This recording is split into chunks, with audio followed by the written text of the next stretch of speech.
All right, so these are the five greatest NBA players of all time. Now, in my personal opinion, this is again my opinion. Most of these guys are interchangeable. I will tell you right now that number one and number two, I do think are clearly the two best players of all time, and then I think three, four, and five are interchangeable. Now, again, this is an opinion. Let me know. Let me know down in the comments below what you think. Where do you rank these players? Who do you have in your top five? If you can do a top 10, which I can't personally, let me know what you think about that. And also, make sure you like and subscribe. Like, I would really appreciate it. But definitely leave a comment down below because it helps me more than anything. I don't think people realize that. Now, that being said, starting with number five, and this is going to hurt just a little bit because I love this dude. And I'm making a video which is like really pro him, but I have to put him number five because it's hard not to put him, or it's harder for me to put him above. It's Bill Russell. Now, yes, I understand Bill Russell is probably. I mean, no, it's not probably. He 100% is the best defensive player of all time. And he might be the best rebounder ever besides another guy. But he is. I mean, just. It's hard to rank him so low because of how great he is on defense and how much I value defense. But I just think I give the slight edge to the other two players ahead of him. Like I said, those two are interchangeable with him. Just because I think I learned about them before I learned about Bill Russell. And so I've always been very positive on them. And I think for a while I had the next two guys as the greatest of all time while I was doing research, and then obviously my list changed. And I don't think I've ever had Bill Russell as the greatest of all time.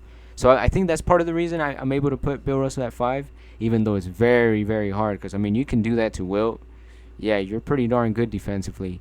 Also, I mean, I guess I can give you like a little raps about him, but 11 championships, 5 MVPs, would have had like 8 Defensive Player of the Years, would have had more All NBA first teams if the NBA didn't change the rules so to keep him and Wilt from being on the NBA first team together, which is, by the way, baloney. I don't know why they did that. But yeah, no, Bill Russell to me is the fifth greatest player of all time. I think he has a better argument to be top three than almost anybody. But the next two guys, I think, just have better cases, in my opinion. Now, speaking of the next two guys, number four, Kareem Abdul-Jabbar. Now, Kareem, as good as Kareem is, I mean, I'm going to be honest with you. He is really, really good.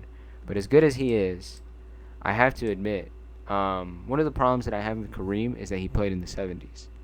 And he didn't play against Wilt and Bill Russell for 10 years. Had he done that, and he would if he would have if it would have been clear he was the best player between them, obviously he would be ranked higher. But he played in the early 70s against Wilt, and Wilt played very good against Kareem. That's one of the biggest issues that I had with ranking Kareem as the greatest, because at one point in my life, or my basketball knowledge, when I first learned about the game, I had Kareem as the GOAT because I thought six championships, 6 MVPs, lethal two-way player. Unstoppable shot, beautiful form. I mean, you could shoot the ball. As you can see, floaters.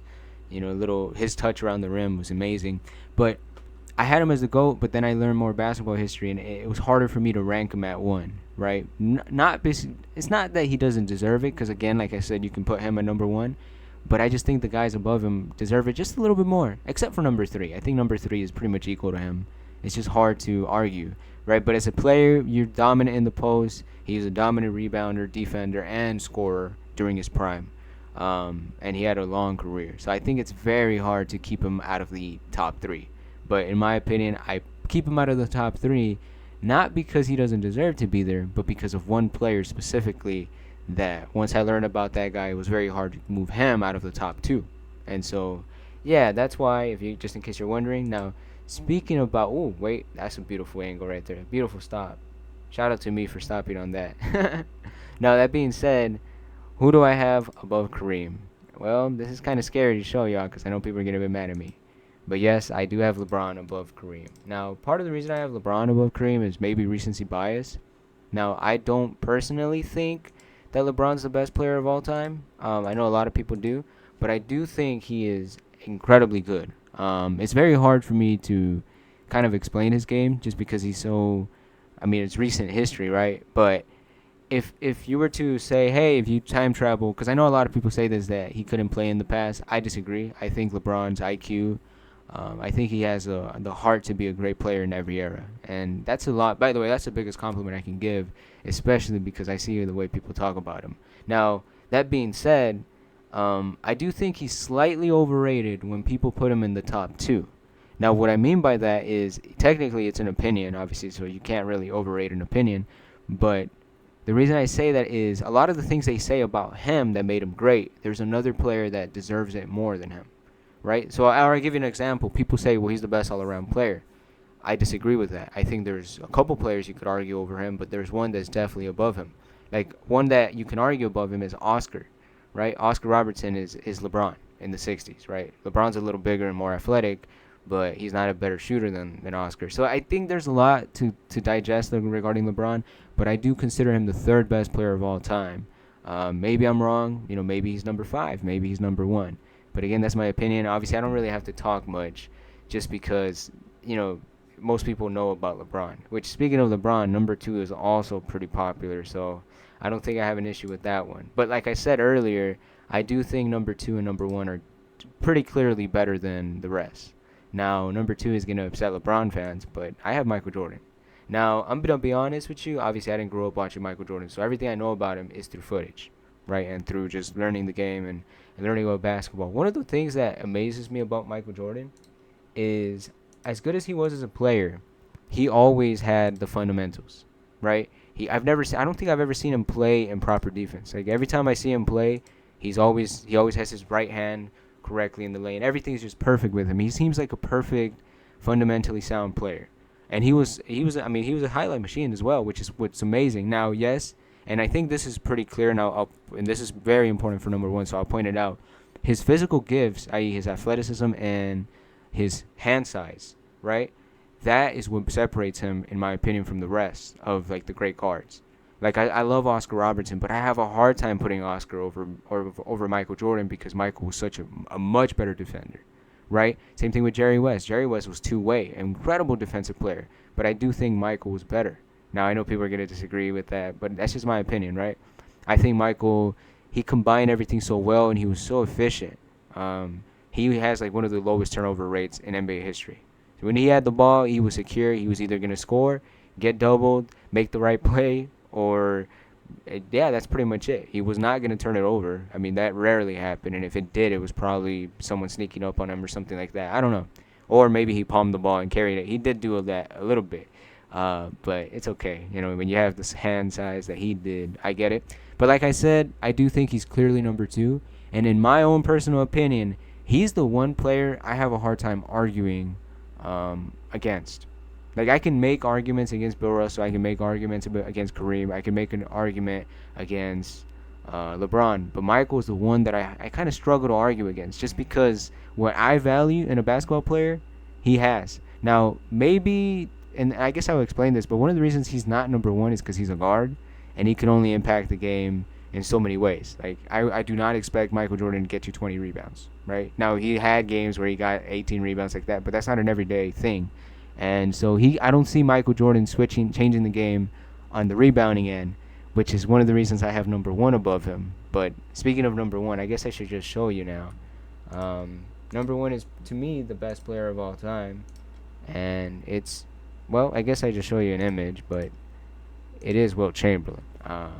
Now, like I said, and I think I mentioned this earlier, that physical gifts matter a lot in basketball, and that's something that I've realized the more basketball history I learn.